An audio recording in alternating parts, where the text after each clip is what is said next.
Karibu katika kipindi cha leo. Siku hii ya leo tunapojadili kuhusu maisha yaliyojazwa Roho Mtakatifu. Kutembea maisha yaliyojazwa Roho Mtakatifu. Kipenda tujadili kuhusu nguvu za Roho Mtakatifu katika maisha ya Mkristo na kwa nini Mungu ametupea Roho Mtakatifu. Tunaanza somo letu katika kitabu cha Marko mlango wa 16 mstari wa 15. Maandiko yanasema hivi, akawaambia, enendeni mote ulimwenguni mkaihubiri Injili. Neno lake Mungu linasema hivi kwamba huyu ni Yesu Kristo anawaambia wanafunzi wake waende ulimwenguni wakahubiri Injili kwa kila kiumbe. Maandiko yanasema kwamba aminie na kubatizwa ataokoka, asiyeamini atahukumiwa. Maandiko yanasema kwamba mstari wa 17, na ishara hizi zitafuatana na hao waaminio. Kwa jina langu watatoa pepo, watasema kwa lugha mpya. Maandiko yanasema mstari wa 18 ya kuwa watashika nyoka, hata wakinywa kitu cha kufisha hakita wadhuru. Wataweka mikono yao juu ya wagonjwa nao watapona. Neno la Mungu linasema kwamba Yesu Kristo anawaambia wanafunzi wake waenende katika ulimwengu wote wakaweze kuhubiri Injili. Kuna ishara ambazo amesema zitawafuata wale ambao wataweza kumwamini. Naongea kuhusu maisha, nguvu ya maisha yaliyojazwa Roho Mtakatifu. Nguvu ya maisha yaliyojazwa na Roho Mtakatifu. Kristo anapowatuma wanafunzi wake waende wahubiri Injili, anataka ishara fulani ziweze kuambatana na wao. Na anasema kwamba wanapoihubiri hii Injili, kuna ishara ambazo zitaweza kuwafuata wale ambao wataweza kuwa wanaihubiri Injili. Maandiko yanasema enendeni ulimwenguni mkaihubiri Injili kwa kila kiumbe, aaminie na kubatizwa. Maandiko yanasema aaminie na kubatizwa ataokoka, asiyeamini atahukumiwa. Na ishara hizi zitafuatana na wale, na ishara hizi zitafuatana na hao waaminio.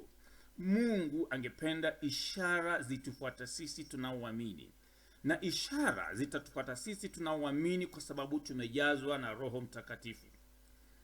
Na iposta maandiko yanasema kwamba ishara hizi zitawafuata wale waaminio, na watakapoamini kuna mambo yatafuata. Maandiko yanasema kwa jina la Yesu watatoa pepo.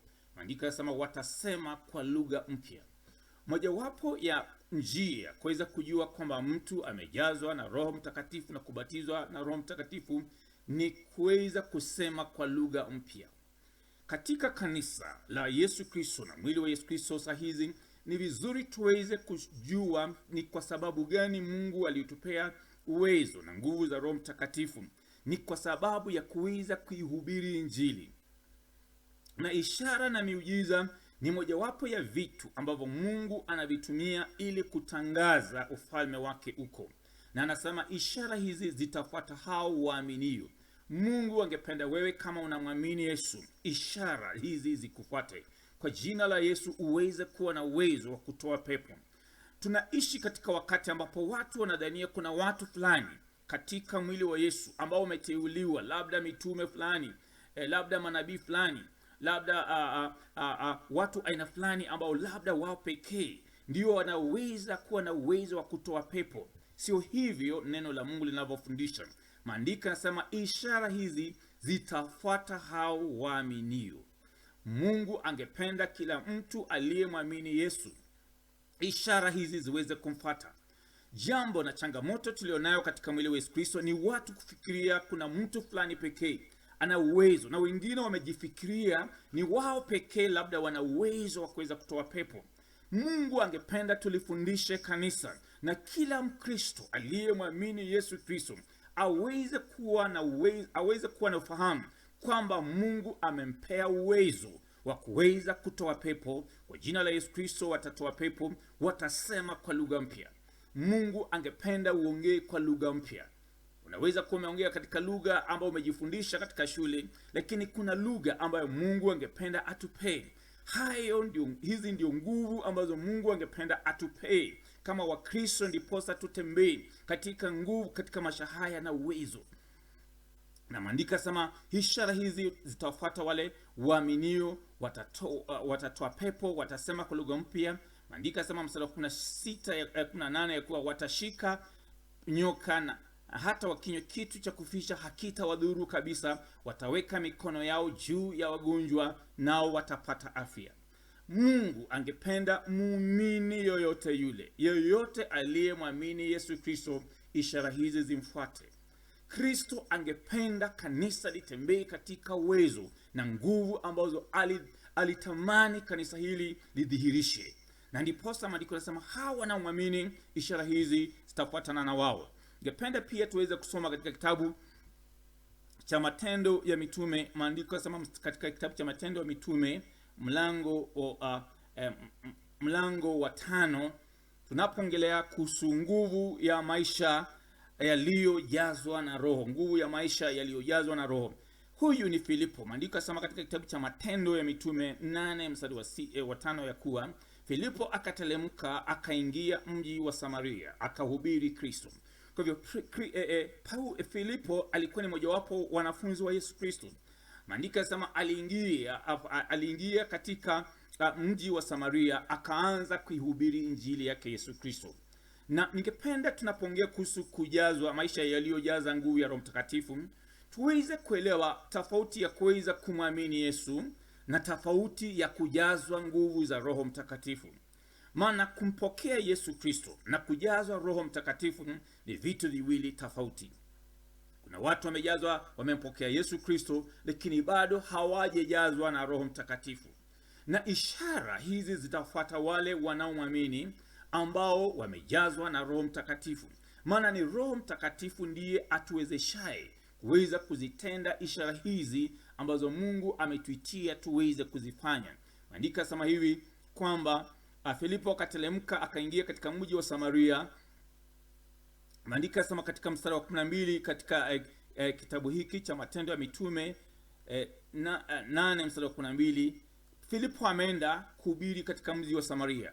Na maandiko yanaendelea kusema hivi: lakini walipomwamini Filipo akizihubiri habari njema za ufalme wa Mungu na jina lake Yesu Kristo, wakabatizwa wanaume na wanawake.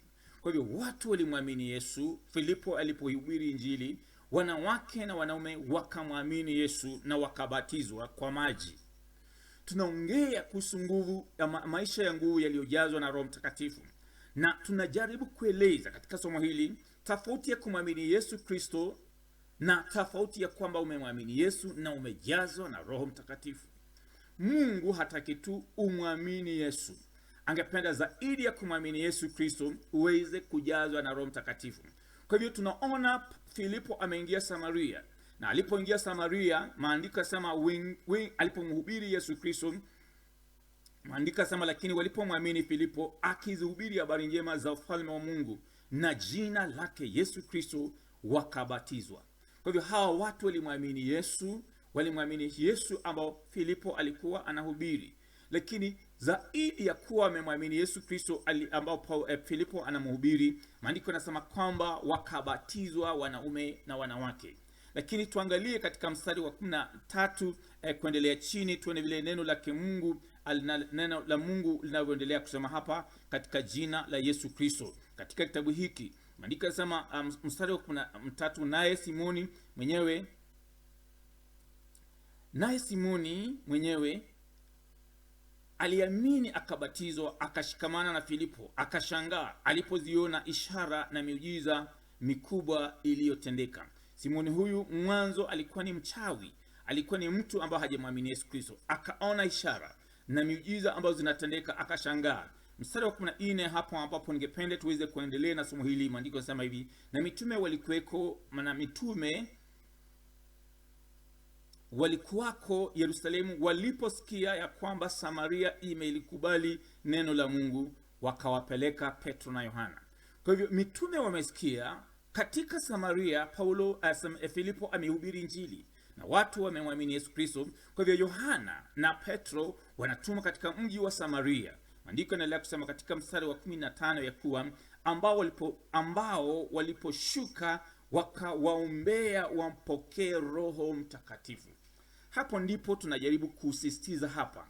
Hawa watu Filipo aliweza kuhubiria, wakamwamini, Mungu, wakabatizwa. Lakini walikuwa bado hawajajazwa na Roho Mtakatifu. Na ndiposa tutasema ili tutembee maisha ya ushindi kama Mkristo ni vizuri kujazwa na Roho Mtakatifu. Na hili ndio kanisa la kwanza lilijua. Na ndiposa hawa watu walipomwamini Mungu na walipomwamini Yesu Kristo hawakuachwa tu. Kanisa likatuma Petro na Yohana waende katika mji wa Samaria. Maandiko yanasema na waliposhuka wakawaombea, wampokee Roho Mtakatifu. Kwa hivyo kujazwa Roho Mtakatifu ni uzoefu tofauti na ile hali ya kwamba umemwamini Yesu. Kuna Wakristo wengi wameokoka, wanasema wamemjua Yesu, lakini bado hawajajazwa Roho Mtakatifu, hawajempokea, hawajabatizwa na Roho Mtakatifu. Hiyo siyo mapenzi yake Mungu. Mungu angependa tumwamini na tubatizwe na Roho Mtakatifu. Maandiko yanasema katika mstari wa 16 ya kuwa kwa maana bado hawajawashukia hata mmoja wao, ila wamebatizwa tu kwa jina la Bwana Yesu. Kwa hiyo walibatizwa tu kwa jina la Bwana Yesu Kristo, lakini Roho Mtakatifu alikuwa bado hajawashukia. Maandiko yanaendelea kusema kwamba katika mstari wa 17 ndipo wakaweka mikono yao juu yao, nao wakampokea Roho Mtakatifu. Kwa hivyo baada ya hawapendo kuwa walimpokea Yesu Kristo, wakamwamini, wakabatizwa kwa maji, Petro na Yohana wanatumwa katika mji wa Samaria, na wanapofika katika mji wa Samaria wanawekewa hawa waumini mikono na wanapokea Roho Mtakatifu. Maandiko yanasema wakampokea Roho Mtakatifu hawa wapendwa wa Samaria, ambapo ni jambo ambalo tunaeleza kwamba kumwamini Yesu na kupokea Roho Mtakatifu na kujazwa Roho Mtakatifu ni mambo mawili tofauti ambayo Mungu angependa Wakristo kuweza kupokea. Kama Mkristo wewe, je, umepokea Yesu Kristo? Umemwamini? Sawa. Je, umebatizwa na Roho Mtakatifu? Hili ndilo neno ambalo tuasisitiza hapa katika mafunzo haya. Maandiko pia yanasema katika kitabu cha Yohana mlango wa 22, maandiko yanasema hivi katika kitabu cha Yohana 20, Yohana mlango wa 20 mstari wa 22, naye akisha kusema nao, maandiko yanasema hivi kwamba naye akisha kusema na hao akawahubia, akawaambia pokeeni Roho Mtakatifu. Pia tunaona Yesu Kristo kabla ajepaa mbinguni alikuwa na wanafunzi wake. Maandiko yanasema na akisha kusema nao, akawa ameongea na wao, akawahubia, akawaambia pokeeni Roho Mtakatifu. Kwa hivyo aliwaambia wapokee Roho Mtakatifu, ndio walipokea Roho Mtakatifu, lakini walikuwa bado hawajabatizwa na Roho Mtakatifu. Maana katika kitabu cha Matendo ya Mitume mlango wa 1 mstari wa 8, maandiko yanasema hivi. Kitabu cha Matendo ya Mitume mlango wa 1 mstari wa 8, maandiko yanasema kwamba Yesu Kristo anawaambia, lakini mtapokea nguvu akisha kuajilia juu yenu Roho Mtakatifu, nanyi mtakuwa mashahidi wangu katika Yerusalemu na katika Uyahudi wote na Samaria hata mwisho wa dunia. Kwa hivyo Roho Mtakatifu anakuja kutuwezesha kuwa mashahidi mashahidi wa Yesu Kristo. Anatujaza nguvu, nanyi mtapokea nguvu. Kwa hivyo Roho Mtakatifu huja kutuwezesha kuwa mashahidi. Na ndiposa baada ya kumwamini Yesu Kristo ni vizuri kujazwa na Roho Mtakatifu. Ni vizuri kubatizwa na Roho Mtakatifu. Ndiposa tuweze kuwa na ujasiri wa kuweza kulihubiri neno hili. Ndiposa tuweze kuona ishara hizi zikifuatana nasi. Roho Mtakatifu ndiye atakayeliwezesha kanisa kutenda miujiza na ishara hizi ambazo Yesu Kristo anasema na wale waaminio ishara hizi zitafuatana na wao. Ni Roho Mtakatifu atutiae nguvu kuweza kushuhudia ulimwengu saa hizi vile Kristo anavyo uwezo wa kuweza kutenda haya. Andika asema katika kitabu cha Matendo ya Mitume mlango wa 19 mstari wa 1, neno la Mungu linasema hivi katika Matendo ya Mitume 19 mstari wa 1, ikawa Apolo alipokuwa Korintho, Paulo akisha kupita kati ya nchi za juu akafika Efeso, akakutana na wanafunzi kadha wa kadha. Kwa hivyo Petro anakutana na wanafunzi hawa, maandiko yanasema akawauliza, je, mlipokea Roho Mtakatifu mlipomwamini? Wakamjibu, la, hata kusikia kwamba kuna Roho Mtakatifu hatukusikia. Kwa hivyo hawa watu wamemwamini Yesu, lakini hawajasikia hata habari za Roho Mtakatifu. Maandiko yanasema kwamba akawauliza, basi mlibatizwa kwa ubatizo gani? Wakasema ubatizo wa Yohana. Kwa hivyo hawa watu walikuwa tu wanajua ubatizo wa Yohana. Neno lake Mungu laendelea kusema kwamba Paulo akasema Yohana alibatiza kwa ubatizo wa toba, akawaambia watu wamwamini yeye atakaye kuja nyuma yake, yani Yesu. Kwa hivyo anawaelezea vile wanavyostahili kuweza kujua. Yohana alishuhudia yule ajaye baada yake, Yesu Kristo. Yeye ndiye atakayetubatiza katika moto na katika nguvu zake Mungu.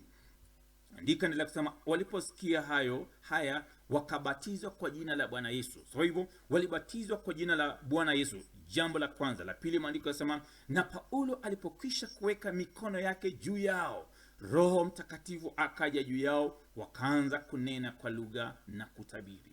Kujazwa Roho Mtakatifu ni jambo la umuhimu sana katika imani yetu kama Wakristo, na hata kuongea kwa lugha nyingine ni mojawapo ya njia itakayotusababisha sisi kuweza kuwa na uwezo na nguvu za kulihubiri neno lake Mungu.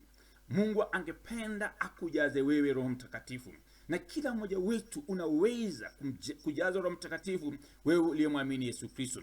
Maandiko samaje katika kitabu hiki, katika kumwamini ama kupokea Roho Mtakatifu, Yesu Kristo anasemaje? Sikiliza vile anavyosema Yesu Kristo hapa. Maandiko yanasema hivi, basi katika kitabu cha Luka Mtakatifu 11:13, basi ikiwa ninyi mlio waovu mnajua kuwapa watoto wenu vipawa vyema, je, Baba aliye mbinguni hatazidi sana kuwapa Roho Mtakatifu hao wamuombao? Ukimwomba Mungu akujaze Roho Mtakatifu, Mungu atakujaza na Roho Mtakatifu. Mtamani Roho Mtakatifu. Mtamani Roho Mtakatifu ndiyo atakaye kuwezesha wewe katika maisha haya ya wokovu kutembea katika maisha ya ushindi. Tunaona watu wengi wanashindwa. Si kwamba Mungu hajatupea msaada, ni Mungu ametupea msaada, Roho Mtakatifu, mwalimu mzuri ambaye anatuwezesha sisi kutembea katika ushindi wake Mungu. Jiunge nami katika kipindi kijacho tunapoendelea kujifundisha kuhusu kujazwa Roho Mtakatifu na vile Mungu anaweza kukuwezesha wewe kama Mkristo kuweza kuenenda katika ushindi huu ambao Mungu angependa uenende ndani kama Mkristo.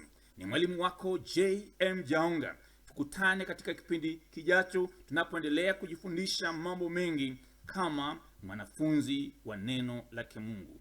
Mungu akubariki.